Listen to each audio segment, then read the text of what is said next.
Matapos na masunog ang kanilang bahay, nagpanggap ang isang babae bilang isang kasambahay upang mabawi ang bahay at pamilya na kinuha sa kanya. Ngayon ay balikan natin ang kwento ng series na Burn the House Down mula sa taon ng 2023. Sa isang malamig na gabi sa Japan, ang batang babae na si Anzu Murata ay nagulat habang nakita ang bahay ng kanyang pamilya na nasusunog. Ang kanyang ina na si Satsuki ay gumuho sa kawalan at sinisisi ang kanyang sarili sa nangyaring malaking apoy. Labis itong umiiyak at paulit-ulit na humihiling ng tawad kay Anzo na nakatayo sa harap niya ng malungkot katabi ang nagdadalamhati nitong ama na si Osamu, ang direktor ng isang lokal na ospital. Ang mga tao ay nag-usap-usap na iniwan ni Satsuki ang kalan na naging sanhi upang kumalat ang apoy sa kusina patungo sa buong bahay. At sa karamihan, nakita ni Anzo ang matalik na kaibigan ng kanyang ina na si Makiko na nanunood sa apoy na may ngiti sa kanyang mukha na pumukaw sa paghihinala ni Anzo. At pagkatapos ng insidente, nakipaghiwalay si Osamu kay Satsuki at kalaunan ay pinakasalan si Makiko. At 13 taon ang lumipas at si Anzo kasama ang kanyang kapatid na si Yuzo ay inaalagaan ng kanilang nag-iisang ina na si Satsuki na nasa ospital matapos na ma-diagnose na may generalized amnesia. At dahil determinado na alamin ang katotohanan sa likod ng sunog na sumira sa kanilang bahay ilang taon ang lumipas, si Anzo ay gumawa ng isang matapang na desisyon at bumalik ito sa bahay ng kanyang pamilya, ngunit sa bagong pagkakakilanlan. At gamit ang pangalan na Yamachi Shizuka, nagpanggap ito bilang bagong kasambahay at nagtitiwala na ang kanyang tunay na pagkatao ay ligtas dahil iniwan sila ni Osamu matapos na ikasal ito. Si Makiko ngayon ay naging isang kilalang social influencer at madalas na itinatampok sa mga artikulo at balita. At sa kanyang unang araw sa trabaho bilang Shizuka, pinakilala nito ang kanyang sarili sa main gate at mabilis siyang tinawag ni Makiko sa loob at ayaw nitong malaman ng mga kapitbahay niya na tumatanggap ito ng katulong at tiniyak ni Shizuka sa kanya na walang makakaalam. At pagkatapos nito, inutusan siya ni Makiko na linisin ng mabuti ang sala pati na rin ang ground floor. At nang makita ni Shizuka ang sala, na pagtanto nito na madumi ito, ngunit hindi ito nawala ng puso. At dahil determinado na malaman ang totoo, handa nitong gawin ang kahit ano. Gayunpaman, binalaan siya ni Makiko na ang unang palapag sa hagdan ay limitado at hindi siya nito pinahintulutan umakyat sa itaas. Binanggit ni Makiko na ang kakayahan ni Shizuka ay masusubok para sa araw at iniwanan siyang mag-isa para pamahalaan ang bahay habang nagtungo ito sa ospital. At sa ospital, nakipagkita si Makiko sa kanyang asawa na si Osamu na tila mukhang abala at madalas na natutulog sa kanyang opisina. Pagkatapos ay ginawa nito ang kanyang karaniwang ginagawa sa ospital at may ilang photoshoot din na naganap para sa kanya. At habang naglilinis ng bahay, nakita ni Shizuka ang hairpin sa sahig at sa malapitang pagtingin napansin nito na ang pangalan ng kanyang ina ay nakaukit dito, kaya tahimik niya itong tinago sa kanyang bulsa. At sa kinagabihan, nang bumalik si Makiko, siniyasat nito ang trabaho upang makita kung naglinis ba ng maayos si Shizuka. At dahil humanga sa kanyang trabaho, nagpasya si Makiko na kunin siya at habang papaalis ito ng bahay, bigla siyang pinigilan ni Makiko at natakot ito na baka natuklasan ni Makiko ang hairpin. Gayunpaman, sa kanyang gulat, ibinalik lamang ni Makiko ang ilang gamit na naiwan ni Shizuka. Binisita ni Shizuka ang ospital upang makita ang kanyang ina kasama ang nakakabatang kapatid nito na si Yuzo. At sa panahon ng pagbisita, pinakita ni Shizuka kay Yuzo ang hairpin at umaasang may maalala ito. Nagdalawang isip si Satsuki ng ilang sandali at kinilala ang hairpin na isang mahalagang bagay, ngunit sa lalong madaling panahon ay naalala nito na hindi niya kilala ang kanyang anak. Nakaramdam si Shizuka ng kalungkutan, ngunit nanatili itong determinado sa paniniwalang magiging ayos ang kalagayan ng kanyang ina at maaalala siya nito. Ang magkapatid ay bumalik sa bahay at sa gabing yun si Shizuka ay gumugol ng maraming oras sa pagtingin sa social media account ni Makiko at nagbigay pansin ito sa isang partikular na larawan kung saan napansin nito ang isang closet sa background. At sa loob ng closet, isang kahon ang kumuha sa kanyang atensyon at ito ay tila pamilyar sa kanya at nagtataka ito kung pagmamay-ari din ito ng kanyang ina. At sa sumunod na araw, matapos na tapusin ang kanyang gawain, nagtanong si Shizuka kay Makiko kung maaari din itong linisin ang hagdan. Pinaalala sa kanya ni Makiko ang unang palapag ay limitado na mas lalong nagpahinala kay Shizuka at naniniwala na si Makiko ay mayroon tinatago doon. At nang maglaon, inutusan ni Makiko si Shizuka na kunin ang lahat ng basura dahil kukunin ito ng isang van. At habang ginagawa ito, pumasok si Shizuka sa silid ng tindahan at napansin ang isang pares ng sapatos at nakilala ito na sa ina niya ito, habang inalala niya kung paano nakipagkaibigan si Makiko sa kanyang ina at naging matalik na kaibigan nito. At sa paglipas ng panahon, nakuha ni Makiko ang mannerism nito pati pagsasalita, at nang napagtanto ito, nagmadali na tapusin ni Shizuka ang trabaho at umalis. Pumunta si Shizuka sa ospital at nakipagpulong sa doktor na pinaalam sa kanya ang kondisyon ng kanyang ina ay lumalala araw-araw. At sa oras na kasama niya ito pinakita ni Shizuka sa kanya ang sapatos na nakita nito habang lumiwanag ang mukha ni Satsuki habang kinilala niya ito bilang paborito niyang sapatos na iningatan nito at tinagaw ng matagal tuwang-tuwa rin ito na makita ang mga ito at inaakalang nawawala ito. At nang makita ang reaksyon ng kanyang ina nagdulot ito ng pag-asa kay Shizuka na sa kabila ng sitwasyon magagawang maalala ni Satsuki ang higit pa kasama na ang kanyang mga anak. At nang umuwi si Shizuka at Yuzo habang naghahapunan pinuri ni Yuzo ang pagkain at sinabing napakasarap ng luto nito. Nagbigay ito ng ideya kay Shizuka na kung mapapabilib nito si Makiko sa kanyang kasanayan sa pagluluto maaaring magkaroon nito ng pagkakataon na makapasok sa unang palapag ng bahay. At sa sumunod na araw si Shizuka ay naghanda ng isang detalyado at masarap na pagkain para kay Makiko. At nang matikman ng pagkain si Makiko ay labis na humanga at pinuri ang pagluluto ni Shizuka at nagtaka kung bakit ang isang batang babae ay magaling na magluto. Pinaliwanag ni Shizuka na siya ay nagluluto na mula pa ng pagkabata dahil wala ng panahon ng kanyang ina para magtrabaho at sa mga gawaing bahay. At dahil naantig sa kwento ni Shizuka ibinahagi ni Makiko ang ilan sa kanyang background at inihayag nito na dati rin siyang single mother at walang alam sa pagluluto. Mayroon siyang 2 anak at ang kanyang panganay na si Kichi ay nagtatrabaho sa isang malaking trading na kumpanya at ang pinakabata na si Shinji ay isang pre-med na estudyante. Nasabi din ni Makiko na habang gumagawa ito ng pagmomodelo ang kanyang pangunahing trabaho ay sa ospital kung saan nagtatrabaho ang kanyang asawa.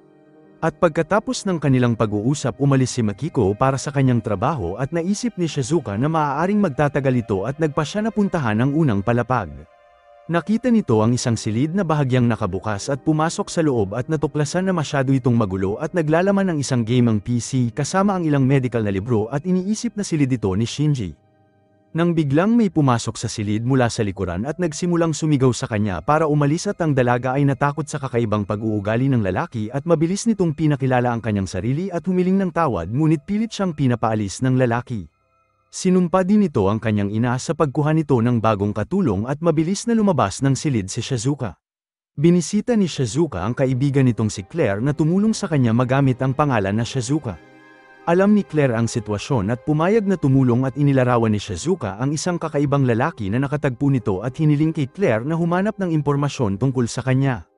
At si Claire na isang computer expert ay madaling hinarap ang gawain at magkasama silang dalawa ni Shizuka ay sinuri ang social media ni Makiko at nalaman na tinatago ni Makiko ang pagkakakilanlan ng kanyang anak gamit ang mga face emoji. At batay sa kanilang mga nakita ang lalaking natuklasan nila sa silid ay si Shinji dahil sa mga medical books na nakita nila.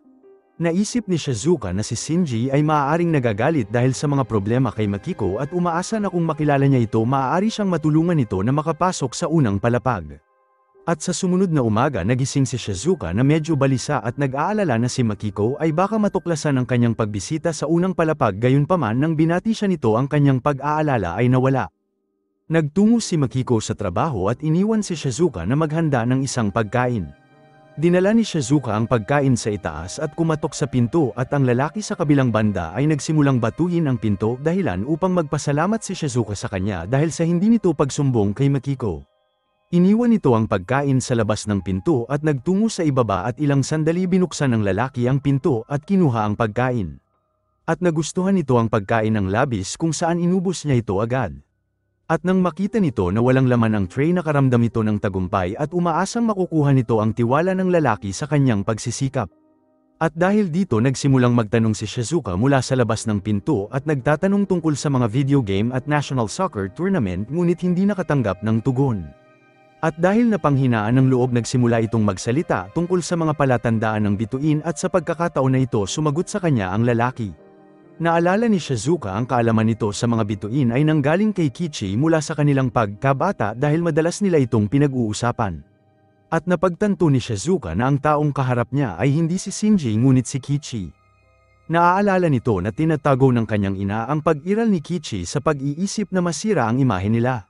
At ito rin ang dahilan kung bakit sinasabi nito na si Kichi ay nagtatrabaho sa ibang bansa para sa isang trading na kumpanya. At nang marinig ang lahat ng tanong si Kichi ay naghinala at nagpa siya na hanapin si Shizuka sa online at tila wala itong makita na kahit anong impormasyon o larawan tungkol sa kanya. At sa gabing yun iniwan ni Makiko ang pagkain ni Kichi sa labas ng kanyang silid at nag-aalala na hindi ito kumakain ng maayos at baka magkasakit kung magpapatuloy ito. At sa sumunod na araw naghanda si Shizuka ng pagkain at nagtungo sa silid ni Kichi at nang kumatok ito binuksan ni Kichi ang pinto at tinanggap ang pagkain. At matapos na kunin ni Shizuka ang pinagkainan kinuha ni Kichi ang kanyang damit upang pigilan siya at nagpasalamat. Si Shizuka ay labis na gulat ngunit tumugon ng magiliw sa kanya at sinabi maaari siya nitong tawagin kaibigan at ibahagi ang anuman sa kanya. At sa gabing yun habang si Shizuka ay nasa lugar ni Claire binahagi ni Claire ang detalye ng Instagram ni Makiko na pinagsama-sama nito sa isang file. Pagkatapos ay kinuha ni Claire ang atensyon ni Shizuka sa isang cardigan at pinapaliwanag na ginawa ito ng isang artist 13 taon na ang lumipas at pag-aari ng ina ni Shizuka. Ang balita na ito ay nagpaalala sa memorya ni Shizuka ng isang CCTV footage 13 taon ang nakalipas kung saan ang isang tao na nakasuot ng eksaktong cardigan ay nakitang umalis ng bahay. Bagamat ang mukha ng tao ay hindi malinaw ang cardigan ay nakita at pinagpalagay ni Osamu na ang taong ito ay si Sasuke at napagpasyahan na siya ang arsenista. At dahil determinadong matuklasan ang katotohanan nagpasya si Shizuka na hanapin ang cardigan sa wardrobe para ihayag ang katotohanan sa lahat. At sa sumunod na araw habang nagtratrabaho si Shizuka inalok siya ni Makiko ng maiinom bagamat iginiit ni Shizuka na siya ang maghahanda para sa inumin nagpatuloy si Makiko at nagdala ng 2 malamig na baso ng kape. Nalito si Shizuka sa bagong pag-uugali ni Makiko at habang nagsimula silang uminom nag-focus si Makiko sa isang butones at nagtanong kung saan ito nanggaling. Napansin ni Shizuka ang isang butones na nawawala sa kanyang damit at napagtanto na natanggal ito ni Kichi nang hinawakan siya nito at inamin ni Shizuka na nagtungo ito sa unang palapag at alam ang tungkol kay Kichi. Nangako ito na hindi nito sasabihin ang lahat kahit kanino at humiling ng tawad. At si Makiko na naghihinala ay nagalit nang malaman na hindi lamang ito umakyat at natuklasan din ang impormasyon tungkol kay Kichi. Sinabi nito kay Shizuka na ang pananatili doon ay hindi na posible at ibinigay sa kanya ang kanyang sahod at pinapaalis na siya sa lugar. Napanghinaan ng loob si Shizuka sa pag-iisip na ang lahat ng kanyang pagsisikap ay mapupunta sa wala at hindi pa rin ito natutuklasan ang katotohanan. Umuwi si Shizuka sa bahay at sinabi ang lahat ng nangyari kay Yuzo. Nag-alala si Yuzo ngunit tiniyak ni Shizuka sa kanya na hahanap ito ng paraan para maresolba ang problema. At sa kabila nito nanatiling determinado si Shizuka na alamin ang katotohanan. Pagkaraan ng ilang araw ang bahay ni Makiko ay naging magulo at dahil may importanteng interview ito kailangan din itong linisin ang bahay ng mag-isa. At sa kaparehong oras dumating si Shinji at nagsimulang tulungan ng kanyang ina sa paglilinis at pinayuhan siya ni Makiko na mag-focus sa kanyang pag-aaral dahil kailangan itong matandaan ang mga bagay ng maayos. Samantala si Yuzo ay may gustong gawin para sa kanyang ina at makipagkaibigan kay Shinji. At nang makita si Yuzo mabilis siyang nakilala ni Shinji bilang nakakabatang kapatid at habang nasa labas sila inihayag ni Shinji na ang kanyang ina ay tinipon ng lahat ng basura sa storage room at masyado siyang kinokontrol nito.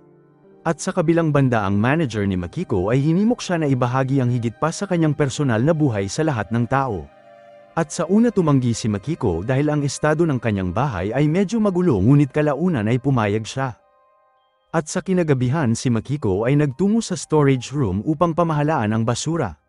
Isang babae ang dumating at nagsimulang akusahan siya ng pag-iimbak ng basura na nagdudulot ng masamang amoy sa buong storage room. At habang tinatanggi ito ni Makiko isang pagtatalo ang naganap at sa mga sandaling yun dumating si Shizuka at pinaliwanag na nagtatrabaho ito sa isang malapit na hotel at ang mabahong amoy ay nanggagaling sa basura ng truck. Umalis ang babae matapos na marinig ang bagay na ito at nagpasalamat si Makiko kay Shizuka at nagtanong kung bakit nasa lugar ito. Tumugon ang dalaga na kumukuha ito ng iba't ibang trabaho upang mabuhay ang kanyang sarili. Pagkatapos ay hiniling nito na ibalik siya sa trabaho ngunit si Makiko ay tumanggi at bilang tugon nagbanta si Shizuka na ilalantad nito na nahihirapan si Makiko na pamahalaan ang kanyang tahanan at kumukuha ng katulong na ikinagalit ni Makiko. Mabilis na humiling ng tawad si Shizuka at pinaliwanag na lubhang kailangan niya ng trabaho. At pagkaraan ng ilang sandali mabilis na pumayag si Makiko na muli siyang magtrabaho para sa kanya. At sa sumunod na araw pagkatapos na gawin ang kanyang trabaho inutusan siya ni Makiko na iwasan ang anumang pakikipag-ugnayan kay Kichi. At sa oras na umalis si Makiko nagtungo si Shizuka sa wardrobe para hanapin ang cardigan. At habang dumaan ito sa wardrobe dumating si Kichi nang hindi inaasahan at nang makita siya nito na itulak siya nito dahilan upang masugutan ang kanyang kamay. Nakaramdam ito ng kasalanan at nagtanong kung may magagawa ba ito para makatulong sa kanya. At sa kabila ng sakit na gawa ni Shizuka na paghugasin siya ng plato dahil hindi niya ito magagawa dahil sa kanyang sugat. At sa oras na abala si Kichi bumalik si Shizuka sa wardrobe at sa wakas ay nakita ang cardigan. Kumuha ito ng litrato nito at nakaramdam ng kaginhawaan at determinasyon. Nagtungo si Shizuka kay Claire at pinakita sa kanya ang larawan ng cardigan at nagtanong si Claire kung paano nila makukuha ang CCTV footage na kailangan nila para sa pagkukumpara. Pinaliwanag ni Shizuka na itinapon ni Osamu ang memory card sa basurahan ngunit kinuha niya ito at inilagay ito kasama ang mga medical record ni Yuzo at inaasahang kailangan nila ito sa hinaharap. Determinado si Shizuka na makakuha ng access sa medical record ng ospital para kunin ang footage. At sa sumunod na umaga habang nagtatrabaho si Shizuka napansin nito ang isang tao na gumamit ng isang card upang pumasok sa likod pinto ng ospital. Naisip nitong gamitin ang card upang pumasok sa ospital sa parehong paraan at doon nilapitan siya ni Kichi at nag-alok ng tulong na masayang tinanggap ni Shizuka. At sa pagsasamantala nagsimula itong maghanap sa entry card at sa kabila ng kanyang pagsisikap hindi nito nakita ang card.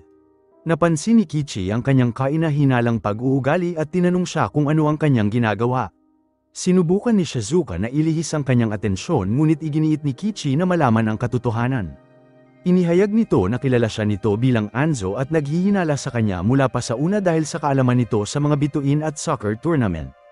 Pinaliwanag ni Shizuka na ang kanyang ina ay nagdurusa sa amnesia at sinusubukan itong kunin ang ilang pag-aari na ninakaw ni Makiko sa pag-aasa pag nakita ng kanyang ina babalik ang alaala nito.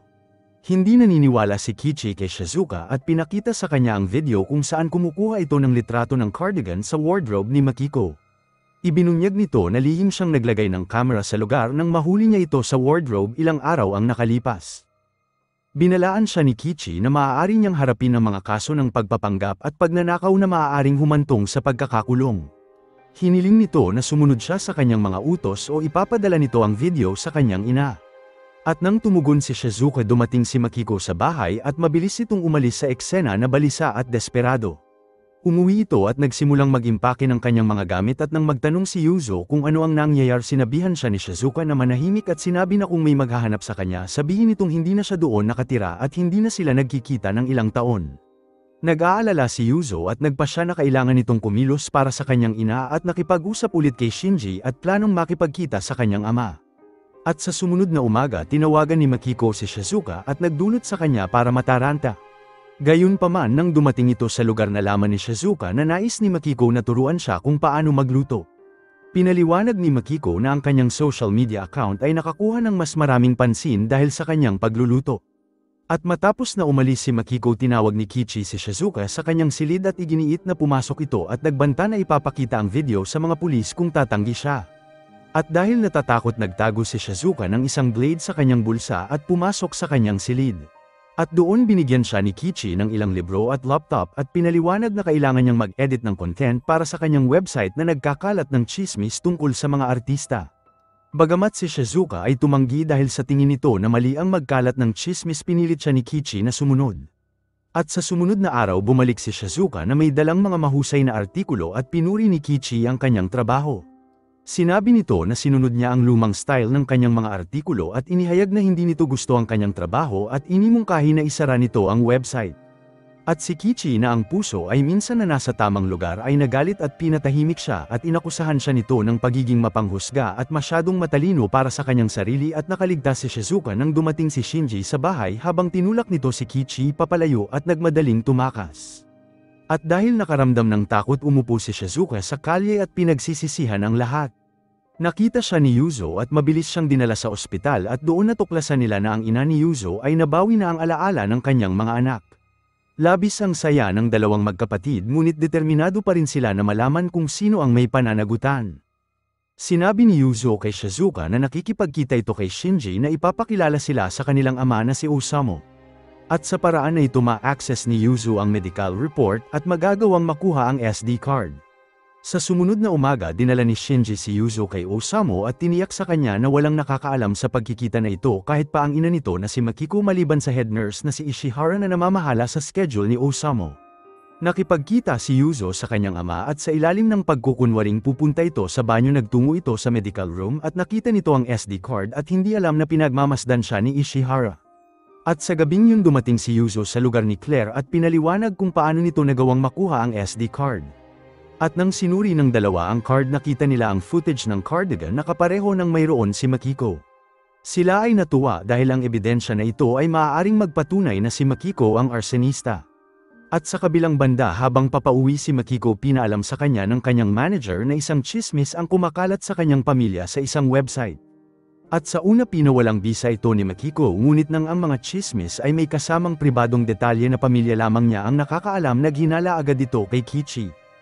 At sa oras na makauwi inutos nito na wakasan ni Kichi ang kanyang website at tanggalin ang kanyang computer sa silid. At sa sumunod na araw nang dumating si Shizuka sa trabaho nakita nito ang silid ni Kichi na magulo at galit na galit ito sa kanyang ina at tinawag ang kanyang sarili na isang talunan. Hiniling ni Kichi kay Shizuka na makipaglaro sa kanya at sinabing sa kanya siya ngunit si Shizuka ay natakot at tumanggi habang mabilis na nagtago sa storage room.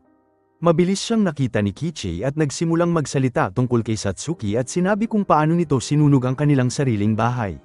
At dahil sa galit inatake ni Shizuka si Kichi at hiniling nitong malaman at sinabi na alam nitong ang sunog ay hindi aksidente. Sigurado ito na si Makiko ang nagsimula ng apoy at ang tunay na may kasalanan at pinaliwanag nito na pinaghihinalaan niya ito sa loob ng 13 taon. At nang marinig ito si Kichi ay naalala ang mga flashback 13 taon ang nakalipas at naalala nito ang isang sandali nang nakikipagtalo ito sa kanyang ina at iginiit na hindi sana sinumulan ni Satsuki ang apoy.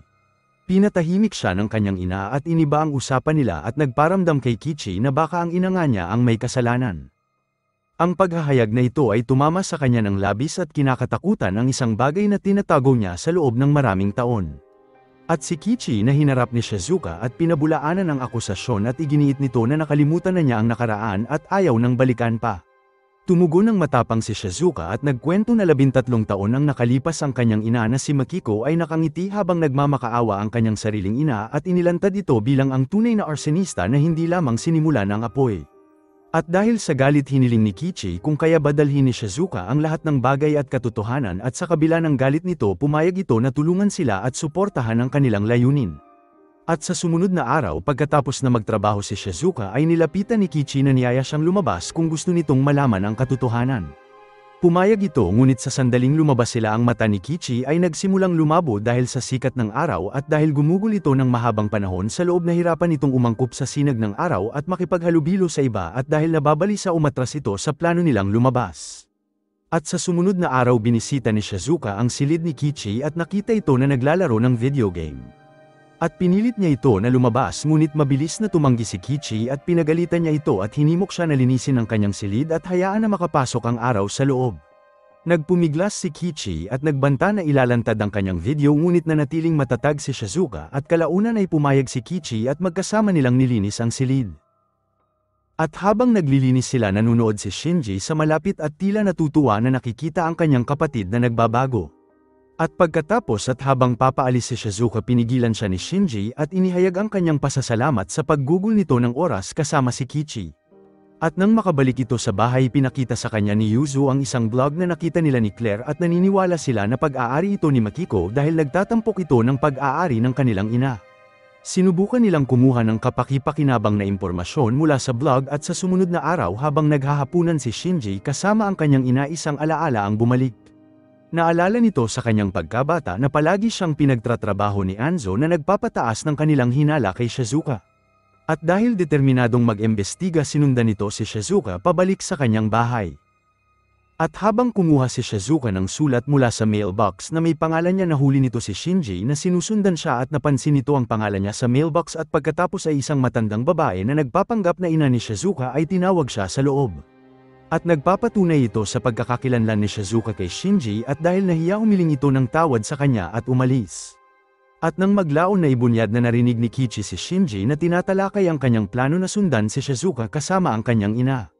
Nagpadala ng mensahe si Kichi kay Shizuka at pinaalam sa kanya ang mga kilos ni Shinji. Inalertuhan ni Shizuka si Claire na gumanap na matandang babae at nang makabalik si Shinji sa bahay binahagi nito ang lahat sa kanyang ina at tiniyak ang pagkakakilanlan ni Shizuka.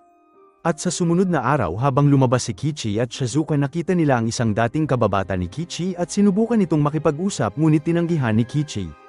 At dahil nainis sinabi ni Kichi sa kanya na hindi na niya ito tinuturing kaibigan at inalala kung paano siya pinabayaan ito at walang ginawa habang binubuli si Kichi at kinuha ang kanyang pera sa paaralan.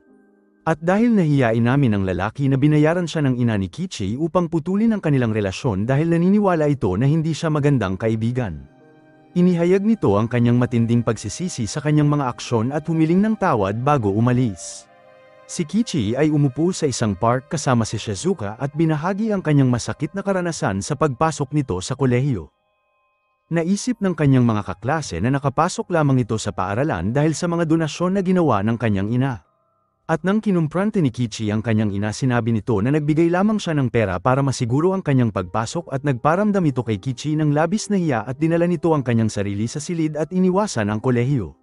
Pagkatapos ay kinuha ni Shizuka ang isang compass na binigay sa kanya ni Kichi noong bata pa sila.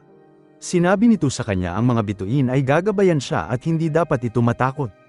Tinawagan ni Yuzo ang kanyang ama na si Osamu sa isang cafeteria at nagsimulang pag-usapan si Satsuki. Pinakita nito sa kanya ang CCTV footage at itinuro na ang cardigan sa footage ay tumutugma sa nasa wardrobe ni Makiko.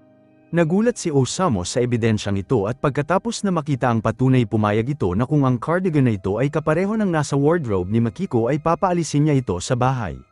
Sinabihan nito si Yuzo na makipagkita ulit sa sumunod na araw habang dinala ni Kichi si Shizuka sa isang lumang bahay kung saan sila dati nakatira at sinabi sa kanya ang laptop na itinago niya doon. Sinabi nito na makakahanap siya ng kapaki-pakinabang na impormasyon mula dito. Binuksan nito ang laptop at nakita ang isang blog na ginawa sa ilalim ng pangalan na Alisan San at ibinigay ang laptop sa kanya. Pagkatapos ay naalala ni Shizuka na ang nakita nila noong nakaraan ay nasa ilalim ng pangalan na Mai at pinaliwanag ni Kichi na ang kanyang ina ay nagsusulat ng blog 13 taon ang nakalipas at pagkatapos ng sunog ay itinago nito ang laptop at umaasang magbibigay ito ng clue, gayunpaman hindi na niya ito tinignan mula noon. At sa sumunod na araw nang magkita ulit si Osamu at Yuzo, dinala nito si Makiko kasama niya. At sa cafeteria sinabi ni Osamu na hindi nito mahanap ang cardigan at pinaghihinalaan si Yuzo na nagkamali lamang ito. Nakaramdam si Yuzo ng labis na pagkabigo pagkatapos ay inakusahan siya ni Makiko na sinusubukan sirain ang kanilang pamilya dahil sa paninibugho ng kanilang pamumuhay at inimungkahi na ang ate nito na si Anzo ang nasa likod nito. Nang tanungin si Yuzo tungkol kay Anzo, hindi ito nagsalita, ngunit kalaunan ay binunyag nito na hindi na niya nakikita si Anzo sa loob na ng ilang taon. At dahil nalula sa emosyon, umalis si Yuzo at sinabi ni Makiko kay Osamu na si Yuzo at ang kanyang kapatid ay nagseselos sa kanilang pamilya at sinusubukan na paghiwalayin sila. Dinala ni Shizuka ang laptop kay Claire para sa pagsusulit at nagsimulang tignan ni Claire ang blog upang humanap ng kapaki-pakinabang na impormasyon. At sa kanyang pagbalik, nakasalubong ni Shizuka si Yuzo na umiiyak ng husto. Sinabi ni Yuzo kay Shizuka na siya ay suko na at isisiwalat ang lahat habang patuloy na umiiyak. Niyakap siya ni Shizuka at hinikayat siya na manatiling malakas at sinabihan ito na umuwi na muna.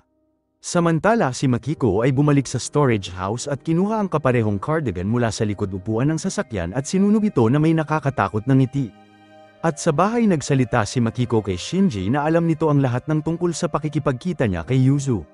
Inihayag nito na ang kanyang tanging layunin niya sa pakikipagkaibigan sa kanya ay pabulaanan ang mga akusasyon ni Yuzo laban sa kanya. Si Shinji ay labis na nasaktan sa paghahayag na ito, ngunit sa kabila ng kanyang nararamdaman hinimok siya ni Makiko na mag-focus sa kanyang pag-aaral at kalimutan na si Yuzo. Binisita ni Shizuka si Osamu at binati ito bilang isang kasambahay. Nagkomento ito sa gulo sa kanyang opisina at kung paano hindi madaling magbago ang hindi magandang nakagawian kung saan naisip siya ni Osamu na parang si Anzo. Pagkatapos ay hinarap niya ito at pinakita ang larawan ng cardigan na kinuna nito mula sa bahay.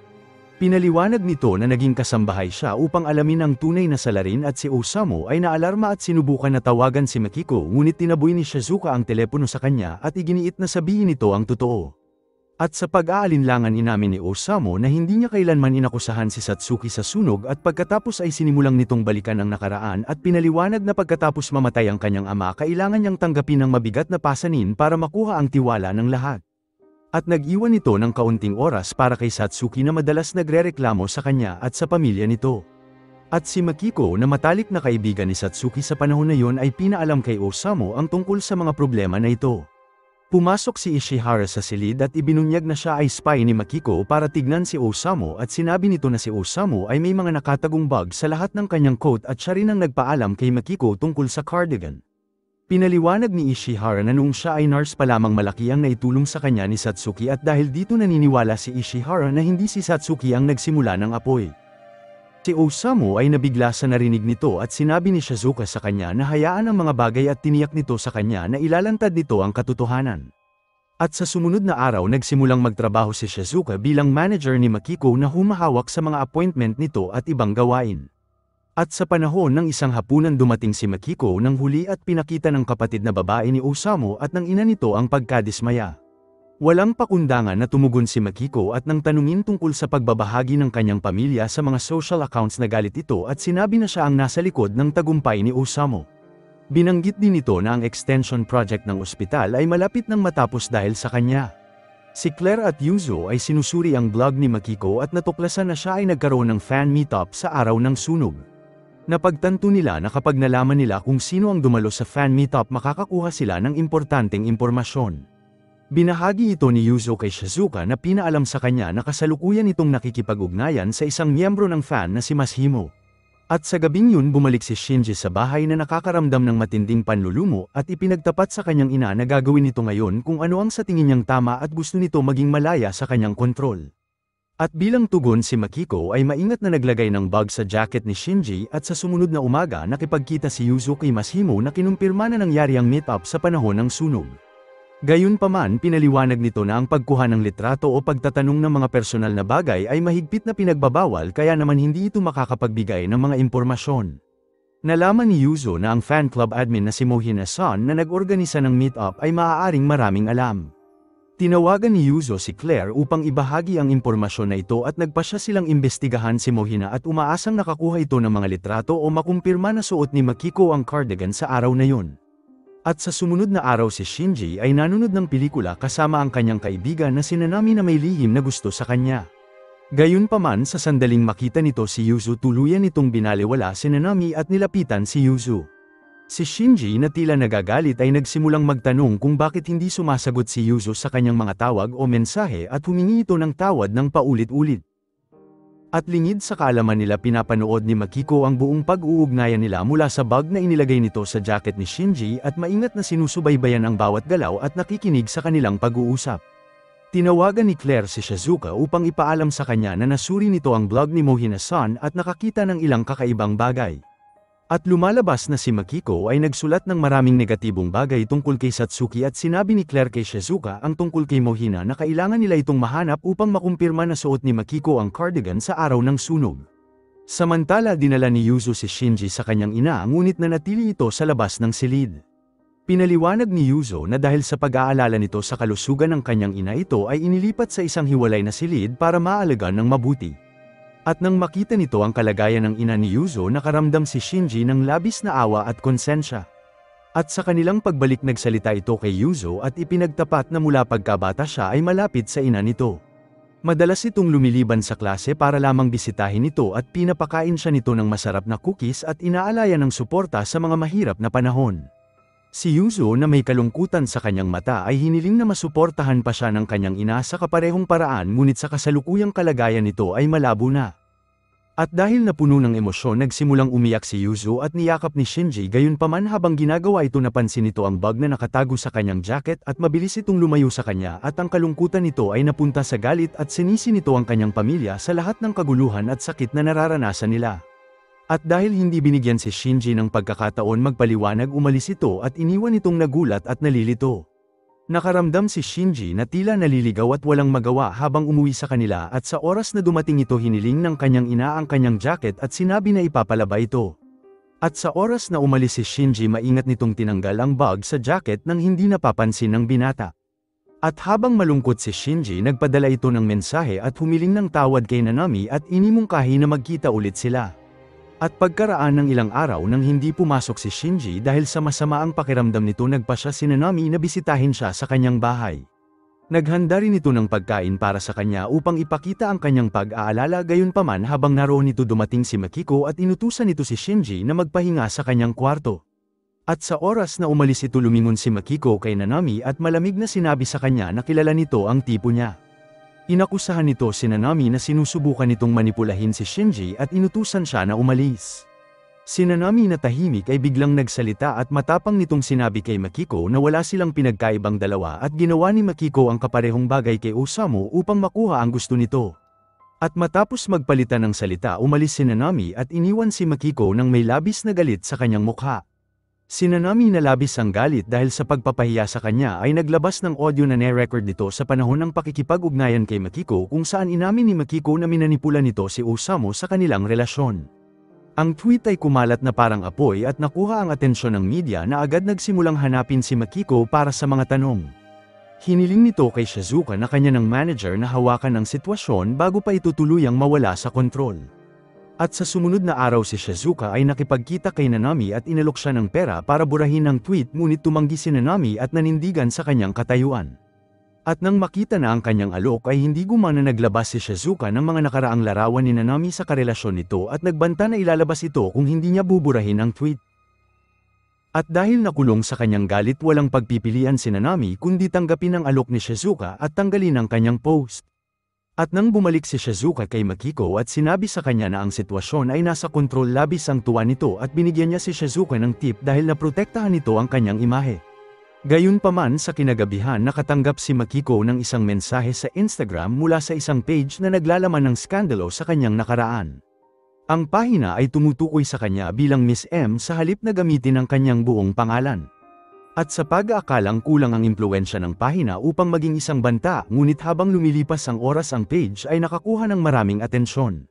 Habang ang mga tao sa comment ay humihiling ng tunay na pagkakakilanlan ni Miss M ang pagkabalisa ni Makiko ay tumaas habang napagtanto nito na malaki itong problema. Si Makiko na napuno ng galit ay tiyak na si Yuzo ang nasa likod ng lahat at sa pilitan siyang dinala sa kanilang bahay kung saan ang lahat ay naroon. Si Yuzo na balisa ay sinubukan na ipakita sa kanila ang vlog sa kanyang telepono at umaasang may lalantad si Makiko ngunit sa kanyang pagkabigla ang vlog ay biglang binura. Nakatingin sa kanya si Makiko na may nakakalokong ngiti habang nagpapanik si Yuzo at iniisip kung paano nawala ang vlog. At doon pumasok si Shizuka at pinaalam kay Makiko na ang lahat ay nasa kontrol at sinabihan siya nito na tumahimik ngunit nagpatuloy si Shizuka at isiniwalat nito na siya ang nag-blur sa vlog at binayaran din nito si Nanami upang burahin ang audio recording tulad ng inutos niya. Nagulat si Makiko at hiniling na malaman kung bakit ito sinasabi ni Shizuka sa harapan ng lahat at isiniwalat ni Shizuka na siya talaga si Anzo na lihim na nagtatrabaho sa bahay ni Makiko upang matuklasan ang katotohanan.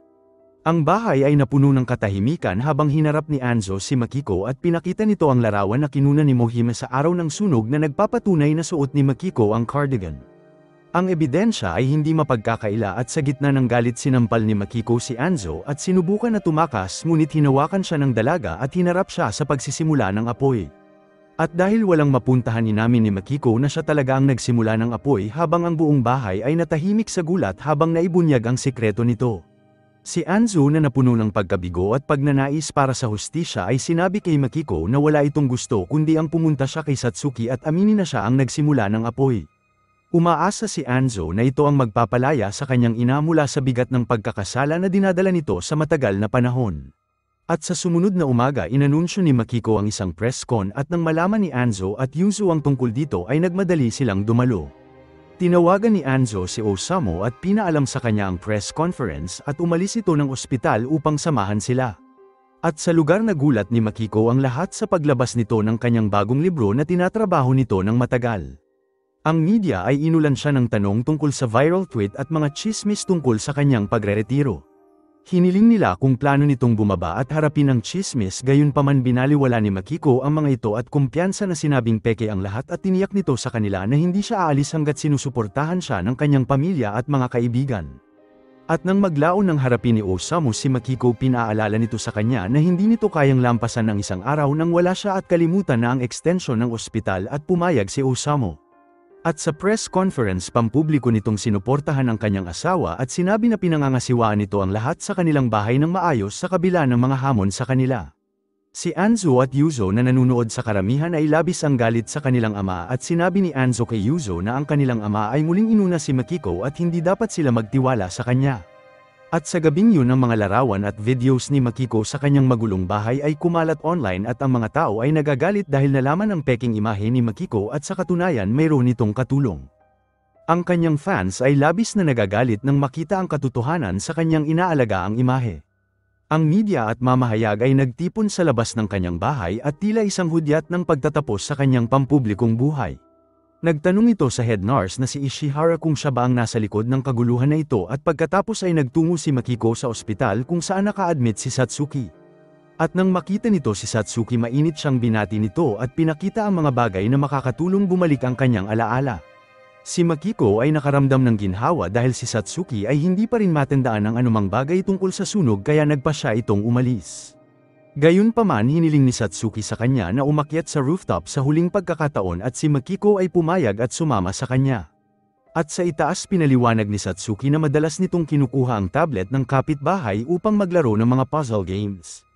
At isang araw nagtingin ito sa internet at natuklasan ang mga impormasyon tungkol kay Makiko sa kanyang asawa at sa sunog.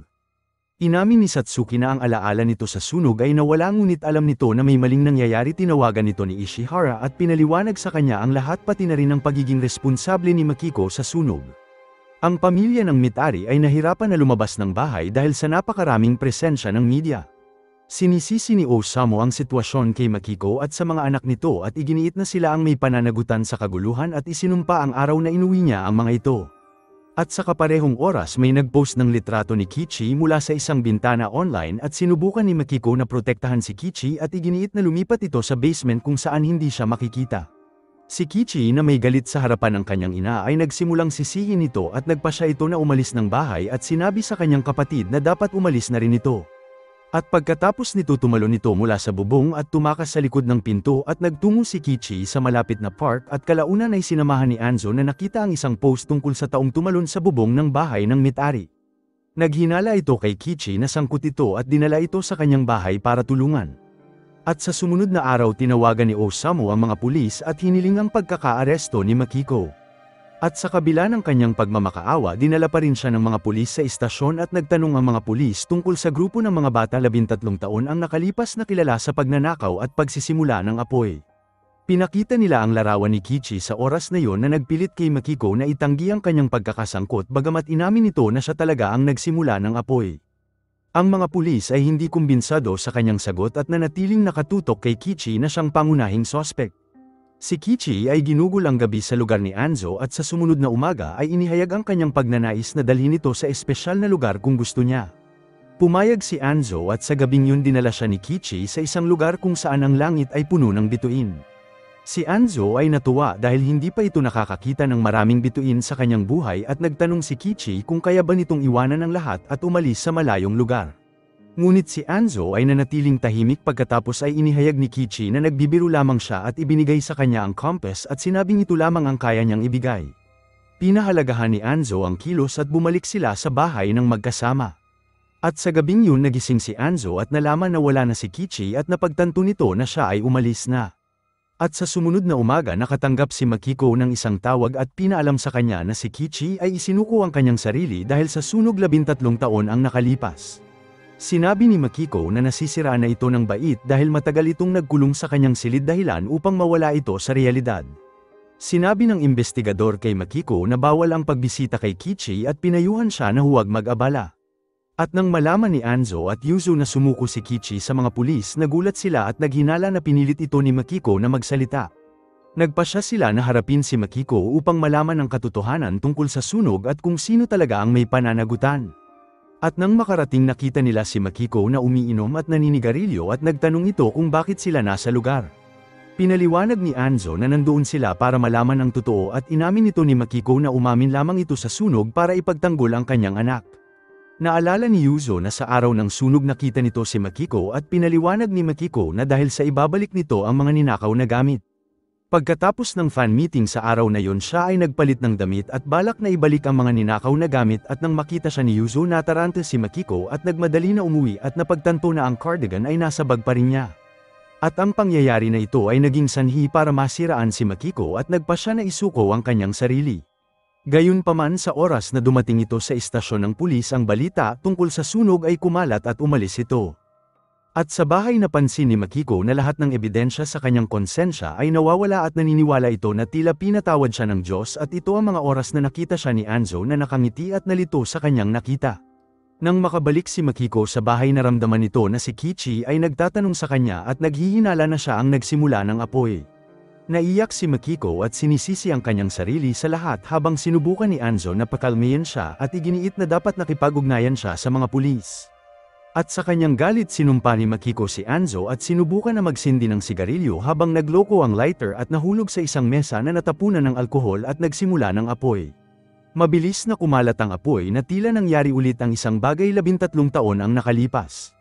Si Anzo at Yuzo ay sinubukan na kontrolin ang apoy at si Shinji na nasa galit na estado ay sinimulan din itong patayin at dahil dito ay nasugatan ito. Si Anzo at Yuzo ay tinulungan siya at si Shinji ay humiling ng tawad at inamin na kasalanan niya ito at inamin nito na siya ang nagsimula ng apoy sa araw na yon. Ang paghahayag na ito ay ikinabigla ng lahat at pinaliwanag ni Shinji na isang araw umuwi ito ng maaga at napansin ang cardigan sa lugar. Nagpa siya itong bumalik sa bahay ng pamilya upang ibalik ito at kumain din ng ilang cookies. At nang dumating ito nakita nito na walang tao sa lugar at labis na nagugutom at nagtungo sa kusina. At doon nakita nito ang isang masarap na curry na may maraming karne at binuksan nito ang stove para painitin ito. At habang iniinit nito ang curry hindi nito sinasadyang masunog ang isang tela at mabilis na kumalat ang apoy sa carpet at sa buong kusina at dahil sa takot binalot nito ang cardigan sa kanyang katawan at tumakas sa likod ng bahay sa pag-iisip na dahil binuksan nito ang pinto magiging maayos ang lahat. Gayunpaman nakita nito sa balita na ang buong bahay ay nagsimulang masunog at paulit-ulit na humiling ng tawad si Shinji habang umiiyak. Nagtanong si Anzo kung bakit hindi nito nilinaw ang mga bagay kay Satsuki at pinaliwanag ni Shinji na gusto niya itong sabihin ngunit kinuha ng kanyang ina ang pananagutan para sa lahat. Nangako ito sa kanyang sarili na magsisikap ito para ayusin ang mga bagay gayunpaman nang makita nito si Satsuki sa ospital na pagtanto nito na ang mga bagay ay hindi basta-basta na ayos at labis ang takot para magsalita. Pagkatapos ay binisita ni Shinji si Satsuki sa ospital at humiling ng tawad at nagmakaawa para patawarin siya nito at kalaunan ay pinatawad siya ni Satsuki. At sa sumunod na araw habang dinala ni Makiko si Kichi pabalik sa istasyon ng pulis nagtanong ito kung bakit niya kinuha ang kasalanan. Pinaliwanag ni Kichi na nakita nito ang itim na medyas ni Shinji sa araw na yon at pinagpalagay na sangkot ito sa naganap na sunog at upang protektahan si Shinji nagpa siya ito na isuko ang kanyang sarili. At habang nag-uusap sila dumating si Anzo at hiniling kay Kichi na sumama sa kanya. Sinubukan ni Makiko kumbinsihin si Kichi na manatili at sinabi na hindi ito mabubuhay nang wala siya. Ngunit pinakita ni Anzo ang compass kay Kichi at nangako na gagabayan at tutulungan siya at tiniyak nito sa kanya na magiging masaya silang dalawa at nang marinig ito niyakap siya ni Kichi at nagpa siya sila manatiling magkasama.